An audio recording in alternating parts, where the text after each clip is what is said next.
Hello, Facebook. Hello, YouTube. So cool to be able to stream more than one place at a time. So, for those of you who don't know me, my name is Denise White. I'm a licensed professional clinical counselor and a mindset coach. And tonight, within about 5 minutes, I'm going to tell you how I made $20,000 in a 1 week course with my coaching clients, and how uh,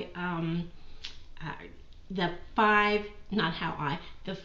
major tips that I absolutely do not recommend that so many leaders and sales managers and uplines promote. And I, from my experience, just don't think it's a good idea, and it has not worked for me. I realize that everybody's circumstances are unique and individual, but this is just a little bit about my story. So, the 5 tips that I want to go over that I don't ever recommend doing in your business. Number 1 is, you've heard this over and over in sales about the importance of going for no. So basically, what that means, if you don't know, is that you, in sales, you reach out to as many people as you possibly can, and you message and message and message and message. And with every no that you get for whatever you're promoting, it the theory around this is that every no draws you closer to a yes.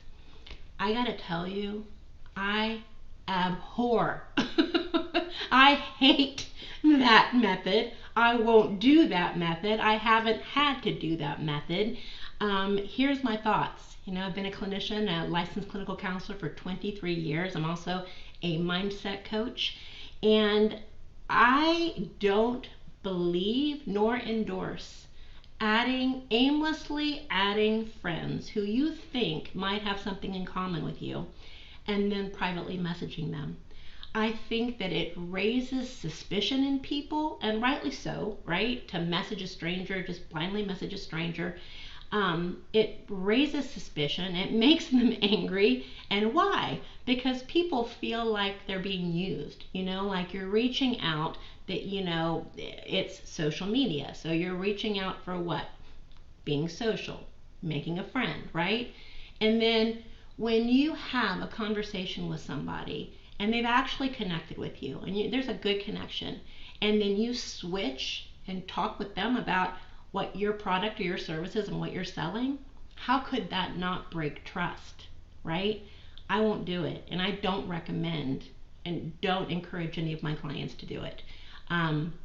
There are other ways and better ways to reach new people, okay, without just blindly messaging strangers. Not to mention how poorly you end up treated, because you're trying to do what they tell you to do, what leaders tell you to do. You're trying to do the right thing. And then you get down that pike and people are rude and mean. And so then, you've got to brush up on mindset work to make sure you're strong enough to endure the pain of going through it. I say, do not go through it. Don't do it. Okay? It's humbling, but it's kind of degrading. Don't do it. All right? There are other ways, and we're going to talk about that. Number two no-no is talking to anybody and everybody who will listen about your products or your services or your opportunity. Okay? Not everybody is suited for what you have to offer. The good news is there are a select number of people who are specifically suited for what you have to offer. And those are the people that are your people that you need to find. All right. I know, easier said than done. I'm going to go into that into some more videos and the tail end of this discussion. But the goal is to find just a few good people, because quality is so much more important than quantity. You could have a group of 5,000 people who had no inkling what you were talking about or weren't interested in what you were talking about, and it wouldn't mean a hill of beans. You could have 15 people who were seriously interested in what you had, who would be a dream, right? So it's not quantity, it's quality. Number 3 is the way you show up online, all right? Or not showing up online the way that people would be receptive to hearing you. So if you're too hungry, if you're too angry, if you're too irritated, if you're too stressed, if you're too tired, all of those things come through when you do live video, okay? So try to show up when you're feeling your best, when you're rested, when you're not hungry, when you know you're centered, because that absolutely shows online, okay? Number 4 is not to try to act like somebody that you are not. People can spot an imposter. People can spot when you're exaggerating, when you're embellishing your story, when you're making it bigger than it really is. People can spot that. And the important thing here, and especially to find your people, and I think one of the best gifts that a coach gave me is truly, faults and all, just be yourself. Because at the end of the day, there is only one you, and it is in that your magic is found. It is in that will attract other people who can relate to you, who get you, right? Who you make sense to. There will be some people you make no sense to. There will be some people who are put off by you. No matter how nice you are, no matter how tactful you are, there's just going to be some people who don't connect. But oh, the ones who do are amazing and remind you why you do this work in the first place, right? Okay. And the 5th and final no-no is to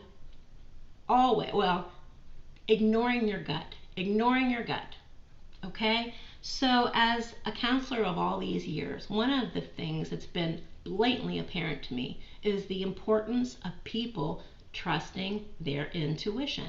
If your gut, if you're doing something in your business that doesn't feel right, that it just makes you anxious, and you know it's not just a matter of personal development or pushing yourself that extra mile, that like it's just not right or the person's not right, move on.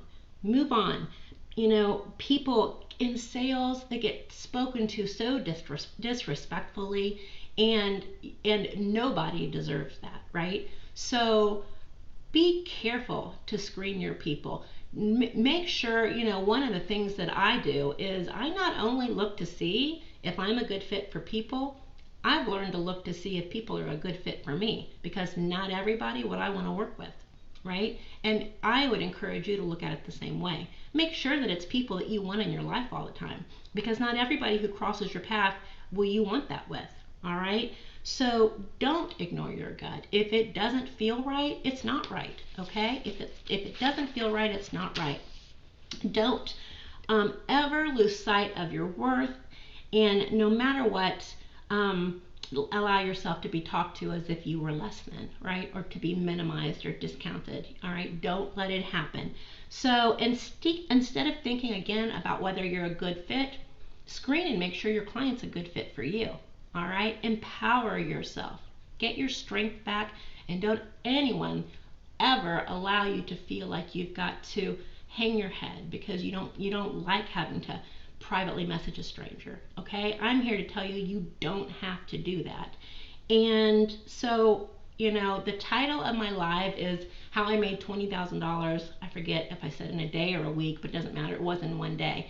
And so I was in network marketing for a long time and did really, really well in that, transitioned into coaching. All the while I've been a clinical counselor seeing clients in private practice, but transitioned into coaching.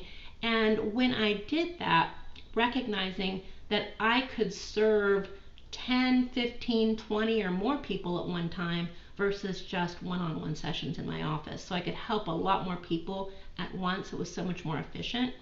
But the way that I created this business for myself is that and this is going to sound overly simple, and it's not easy because it's work, but it is very simple. And it's as simple as this. I hired a good coach. I created a group on Facebook, a free group on Facebook, and I started just pumping that group full of value. And as I did that, I got to know the people in my community, and those people got to know me. And then as that happened and those connections started, it didn't take long at all for so much of that contact to be moved to private messenger. And at that point, you can really nourish and create a good relationship with potential new customers, potential new friendships, right? But that is a natural progression of, of getting to know strangers. So then what happened was, because I poured that group full of value, because I made good, solid, genuine connections, I then, before I ever launched my first event, like a week-long event, as soon as I announced that I had coaching for this particular community, people were blowing my phone up. And that's how I did so well so quickly. And I really adopted an attitude where some people would say, well, don't give too much value because, you're going to save some for your coaching program. I never looked at it like that. When I freed myself to just deliver and not worry about how much I was giving, but just give them all that I could, with the belief and the faith that it would all work out in the end, like the right thing would come to the surface. And when I did announce that I did coaching, that people would want to come with me, and it happened just that way for me. And I believe in my heart that it can happen just that way for you too. I have a free community now called Unshakable Drive for Freedom, and the link is, I will post it actually in the comments when I'm done with the live. But come over and join us. I'm over there giving free tips and tricks all the time on how to look at either transitioning from sales or network marketing to creating your own coaching program, or figure out how to do the two of them together, which a lot of network marketing professionals do. They end up transitioning into coaching and running a coaching program while maintaining their network marketing business. There's no reason you could not do both. So anyway, if you have questions or comments, please leave them below. Other than that, I am so glad to see you guys, and I will just be back soon. All right, thanks.